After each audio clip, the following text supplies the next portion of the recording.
geralmente se atribui, se diz, né, que somente lá no quarto, no quinto século da era cristã, que o cânon, chama de cânon, o número de livros aceitos, foi determinado.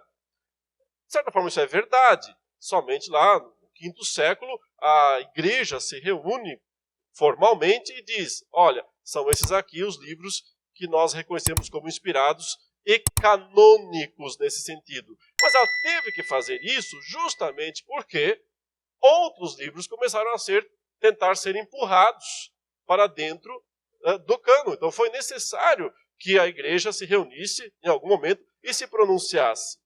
Mas antes disso, os livros, todos eles, já vinham sendo reconhecidos, tão logo fossem escritos, tão logo fossem produzidos, porque se reconhecia, acima de tudo, a pessoa que escreveu.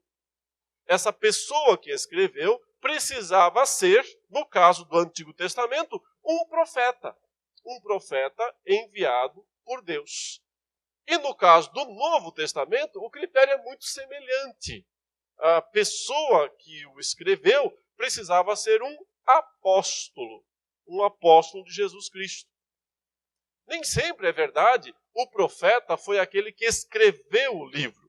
Muitas vezes quem escreveu foi um discípulo dele, alguém perto dele. Até porque, muitas vezes, isso também aconteceu no caso dos apóstolos, nem sempre, né? O apóstolo Paulo pôde ele mesmo escrever pessoalmente suas cartas, mas ele usava um secretário, alguém que registrava para ele aquilo que ele estava dizendo. Mas, de alguma forma, o texto, o livro, tinha que vir ou diretamente de um apóstolo ou de um profeta, ou precisava ter sido escrito sob a supervisão de alguém assim. Isso já nos explica, por exemplo, por que é que alguns livros do Novo Testamento, a maioria é escrito por apóstolos, mas alguns não. Alguns não foram escritos diretamente por apóstolos. Por exemplo, Mateus, apóstolo. João, apóstolo. Marcos e Lucas não são apóstolos. Certo? Não são apóstolos. Então, por que é que nós aceitamos Marcos e Lucas? Por que a igreja aceitou Marcos e Lucas como evangelhos inspirados, se nenhum dos dois é apóstolo? Porque nós sabemos que Marcos registrou as memórias de Pedro. Isso a história nos mostra, há evidências históricas concretas disso, de que Marcos, na verdade, estava, e ele deve ter sido, inclusive, o primeiro evangelho a ser escrito. Na ordem aparece Mateus, depois Marcos, mas pelos critérios de datação, né, quando nós vamos observar a data em que eles foram escritos, nós percebemos que Marcos tem grande probabilidade de ter sido escrito primeiro de todos os outros. E ele foi o registro das memórias do apóstolo Pedro, escrito sob a supervisão do apóstolo Pedro. Lucas, esse foi um discípulo tardio, né? Já um discípulo grego, nem é um hebreu, é um judeu, mas ele foi um discípulo de Paulo. E ele, na verdade, escreve sob a supervisão de Paulo.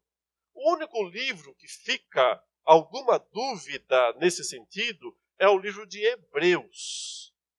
Porque Hebreus, nós não sabemos quem é o autor. É um livro anônimo, é um livro sem uma autoria clara. A igreja, no começo, acreditava que havia sido Paulo quem escreveu o livro de Hebreus, ou a carta aos Hebreus. Por isso se atribuiu, por muitos séculos, né, a Paulo 14 e não 13 livros. Porque também, entre os livros dele, se costumava entender que Hebreus também tinha sido escrito por ele. Modernamente, isso tem sido questionado, porque se percebe que o estilo literário de Hebreus é bastante diferente das demais cartas de Paulo. Então, isso fez com que a maior parte dos estudiosos da era moderna tenha entendido que não foi o apóstolo Paulo que escreveu. Mas, de alguma maneira, deve ter sido escrito sob a influência direta dele, porque os temas teológicos que ele trabalha nas outras cartas estão presentes. Então, talvez, né, tenha sido escrito por alguém como Barnabé, que foi um dos companheiros de Paulo, esse sim também chamado apóstolo no Novo Testamento, né? Ele é chamado apóstolo justamente com Paulo. Essa é uma outra discussão, né? Não vamos entrar nela agora, em algum momento podemos falar sobre isso, mas se ele foi também um dos apóstolos, já terei explicado, então, aí a sua autoridade apostólica para escrever a carta aos Hebreus. Mas a carta aos Hebreus jamais foi questionada pela igreja, nunca. Ninguém jamais questionou a inspiração deste livro, que desde o início foi reconhecido como um livro inspirado, porque veio no entendimento da igreja já primitiva desse círculo apostólico.